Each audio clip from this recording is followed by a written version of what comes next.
This video is brought to you by Shrinkit, an innovative app that allows you to compress video files to a size smaller than 80% of their original size. Visit shrinkit.app to download it from the App Store today. Shof recommended a couple of books in particular to get me started. Now, I had a Bible, that's 66 books, so that was a pretty good start, and my parents saw to it that I had a good study of the Bible. But the first book Mr. Shof told me to get was the book Think and Grow Rich by Napoleon Hill. If you don't already have it, it's a great one to add to your library. Earl Nightingale has put it on cassette. The title should intrigue you, Think and Grow Rich. I read it several dozen times. Shof said repetition is the mother of skill, and if you could have seen my bank account at the time, you would have known I needed lots of that kind of repetition. Some of the ideas in that book made major changes in my life. As I look back now, the book was worth thousands, and I bought it for pennies. I learned a very valuable lesson. There can be a great deal of difference between cost and value. Before I met Mr. Shof, I used to ask, how much does it cost?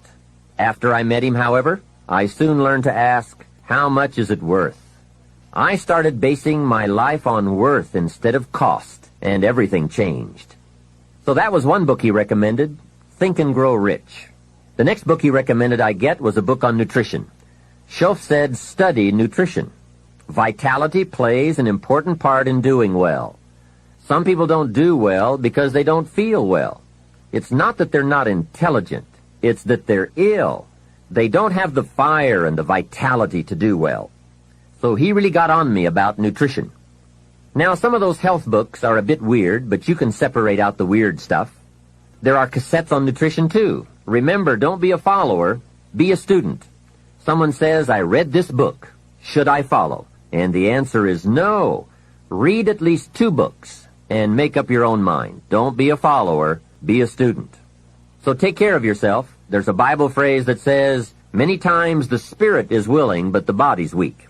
So you have to work on both. You wake up in the morning and the mind says, let's go get 'em. And the body says, I can't even get out of bed. So work on your health.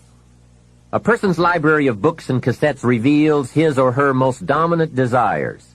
It's interesting to walk into someone's house and browse through the library. What does your library say about you? So read all the books.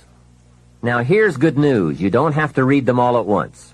Try this. 2 books a week in 10 years is 1,000 books. If you read 1,000 books in the next 10 years, do you think they would greatly influence all the dimensions of your life? The answer is, of course. Well, here's what's exciting. It's only 2 books a week.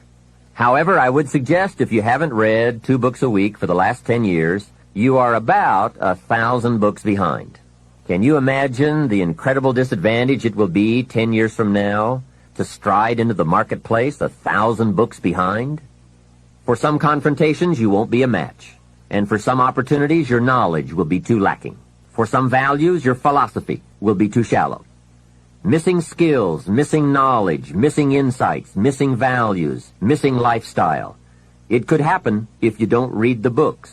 Remember, the book you don't read won't help. You can't read too many books, but you can read too few. Now, the next way to learn from others is to listen. Become a great listener. Get around successful people and listen. Listen to what they say, and listen to how they say it. There is something to be said for style as well as content, and never has listening to successful people been easier or less costly than it is today. With cassettes like the one you're listening to now, you can own cassette programs by and about the most successful people in any field, and you can listen to their ideas while you do something else, while driving your car, exercising, getting dressed in the morning, anytime. Listen over and over again until their ideas become your ideas. Their inspiration, your inspiration. A lot of the books you're anxious to read, such as Think and Grow Rich, have been condensed and narrated on cassette. Your cassette library of great authors and ideas can be the investment with the greatest return of all. Great cassettes will do more than teach you great ideas. They'll also remind you of the important things you already know but sometimes forget. They'll lift your spirit. They'll keep your mind on what's important, on your goal and how you can achieve it. And what a modest investment for the seeds of fortune. Ideas well written, well spoken, well received, well learned, and well invested can be your driving life force for wealth and happiness.